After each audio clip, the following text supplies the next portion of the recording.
बच्चे मन के सच्चे और उनका डेटा उनसे भी ज्यादा सच्चा।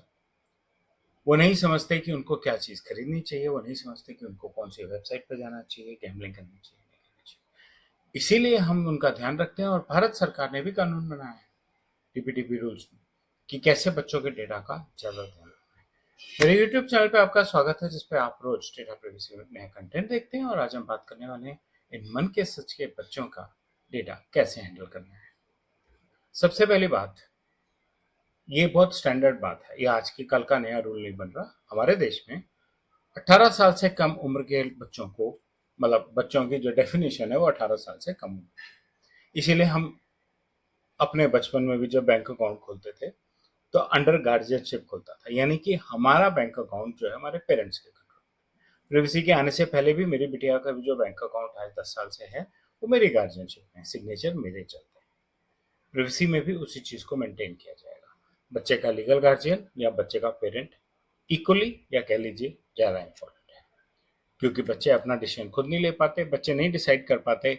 अगर साफ सुथरी वेबसाइट भी है, मान लीजिए बच्चे को शॉपिंग भी करनी है, अगर बच्चे का डीमैट अकाउंट भी है, तो उसको कैसे पता कि उसको कौन से शेयर खरीदने चाहिए। तो हर जगह पेरेंटल गाइडेंस और पेरेंटल कंसेंट की जरूरत पड़ती है। एज वेरिफिकेशन का मैकेनिज्म होना चाहिए, ये सिर्फ बच्चों के लिए नहीं, बाकियों के। सो जहां भी ऐसा कंटेंट है, जैसे गैम्बलिंग वेबसाइट्स है, जैसे पॉर्न कंटेंट है, जैसे ये डीमैट को ही ले लीजिए, बच्चा कैसे डिसाइड करेगा, वहां पे सब पे एज वेरिफिकेशन का मैकेनिज्म होना जरूरी है।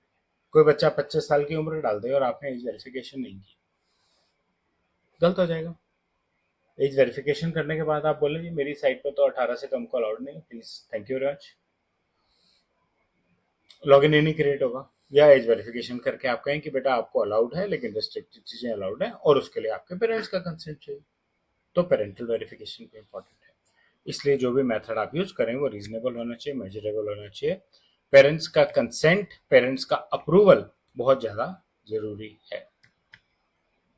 डेटा फिड्यूशरीज को क्या चीजें बच्चों के डेटा के साथ नहीं करनी चाहिए, तीन बड़ी सिंपल सी बातें हैं। बच्चों का बिहेवियर नहीं ट्रैक करना चाहिए, वो क्या खरीद रहे हैं, वो कौन सी गेम खेल रहे हैं, ये चीजें नहीं ट्रैक करनी चाहिए फिड्यूशरी को। और उनके इस पैटर्न को देख के उनको आप पॉपअप ऐड दे रहे हैं, उनको आप मेल डाल रहे हैं, ये नहीं करना चाहिए। ईमेल आईडीज आजकल बच्चों के होते हैं, स्कूल वाले ही बनवा देते हैं, है ना, जिससे कि उनको भी मैसेज भेजना आसान हो। हालांकि फिर वही बात है कि वो भी होना तो पेरेंटल गाइडेंस में चाहिए। ठीक है, आपको अलाउड नहीं है एडवर्टाइज करना ईमेल से, मैसेज से, किसी कोई भी चीज जो एक बच्चे को मानसिक तरीके से नुकसान पहुंचा सकती है, वो डेटा फिड्यूशरी में स्ट्रिक्टली प्रोहिबिटेड है। यानी कि मोटी मोटी बात क्या है, हम अपने बच्चों का ध्यान रखना चाहते हैं, हमारी सरकार भी अपने बच्चों का ध्यान रखना चाहती है, या हमारे बच्चों का ध्यान रखना चाहती है, और वो नहीं चाहती कि हमारे बच्चों की पर्सनल इंफॉर्मेशन मिसयूज हो। इसीलिए उन्होंने रूल्स बनाए हैं कि किस उम्र को बचपना माना जाएगा। उसके लिए पेरेंट्स की, गार्जियंस की कंसेंट भी चाहिए, अप्रूवल भी चाहिए। और एक बिजनेस रिलेटेड बात जो मुझे लगती है कि अगर आज एक बच्चा हमारे साथ काम करने में सेफ है, तो भैया वो 10 साल का आज है लेकिन वो अगले 50, 60, 70 साल के लिए हमारा कस्टमर बन गया। इसलिए हमें इस चीज का ध्यान रखना बहुत ज्यादा जरूरी है। बच्चों के डेटा को कैसे हैंडल करना है डीपीटीपी रूल्स में, फिलहाल के लिए सिर्फ इतना ही। मुझे उम्मीद है आपको कंटेंट अच्छा लगा होगा। बेल लाइक का आइकन दबाएं, मेरे चैनल से सब्सक्राइब करें और अपना फीडबैक कमेंट सेक्शन में शेयर करें। धन्यवाद।